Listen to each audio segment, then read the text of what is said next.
এখন ফেসবুক ইউটিউবে আম মাখাটা খুব ট্রেন্ডিং চলছে, আর আমার অনেক দিন ধরে সব দেখে দেখে খেতে ইচ্ছা করছিল। তো একা একা যেহেতু ভাল লাগে না, তো এই দিন আমরা সবাই মিলে বিকালে একসাথে বসেছিলাম। তো আমি ভাবলাম চলো আম মাখা খাওয়া যাক।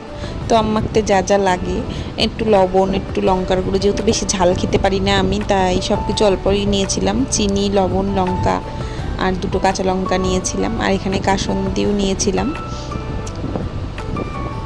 তো আমি যেহেতু আমটা মাখতে ভালোবাসি না, আমি কেউ মেখে দিলে আমার খেতে ভালো লাগে। তো দেখো এখানে আমটাকে পুরো গ্রেট করে নিচ্ছে। আমার একটা ফ্রেন্ড ছিল, ওই পুরোটা মেখেছে,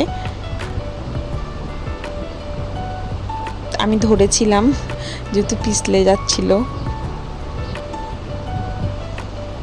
তো তারপর দেখো আম মাখার কালারটাও এসেছিলো এত সুন্দর, টক ঝাল মিষ্টি।